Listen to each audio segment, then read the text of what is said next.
So, and the next question is coming to you, Lou. So All right. certainly, So very quick. certainly, certainly comment about make the comment that you want. But then what I'm going to do is to take kind of the fifth and sixth together. So we'll queue up both the technology and then what the utility is going to look like. I think in the future. I think we're starting to see Sure. here what the utilities. There's going to be a lot more women.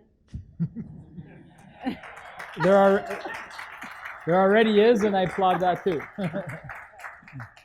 And so on the question of technology, you had broken it down to acceptance and how do we get it into our utilities. I think you're hearing that it's happening.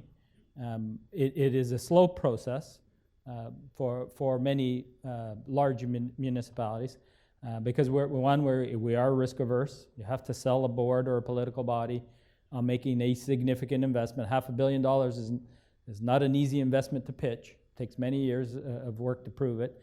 And so we like to see it proven elsewhere, smaller scale, pilots. Those are ways to introduce it into the industry and show that it can scale up. But the big challenge that I find is equipment companies and consultants who hear these great stories. It could be a great success story. So where are you going to find the next opportunity? You have to then look at the municipalities that are out there, sufficient scale, and assess where they are in the life cycle of their plant. Because just because it's a good technology doesn't mean I'm ready to make that investment today. If I have a solid treatment process in place, it's meeting all my requirements, and I've got another 20 years on it, why would I jump the queue and make that investment? So I think that's part of the equation that you need to look at when you're looking at the introduction of technology, or if you're in that business and you're trying to push technology forward into the marketplace. You have to really assess where that municipality or that client is on receiving that technology. Look for those change opportunities.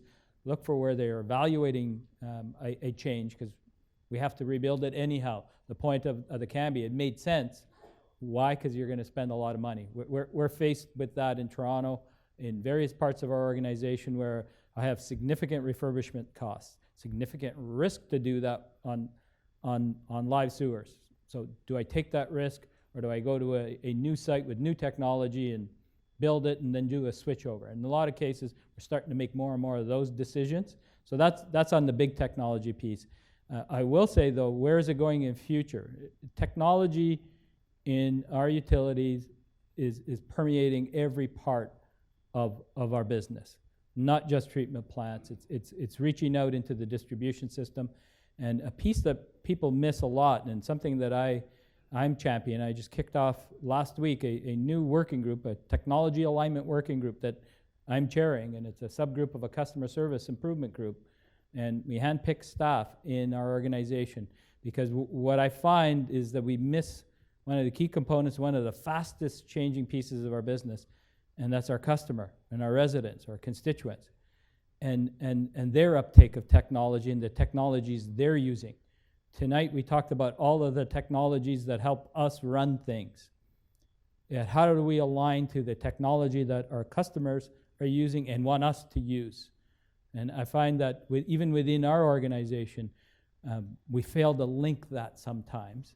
And that's why I've kicked this group off, because I keep saying to them, it's great, tell me everything you want. You need new work management tools. You need new mobile technology. You would like more sensors. And I keep saying, but why? Tell me why you want that. What will the customer get out of that? As opposed to just making it easier for you, what's the value proposition for them? What added service can I give them? And what kind of responsiveness will I get out of this new technology? Because I'm finding more and more it's easier to make the business case to our political council. I report directly to a council.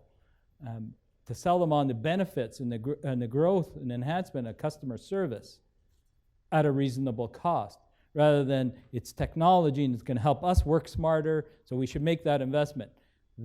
They're not too keen on that message.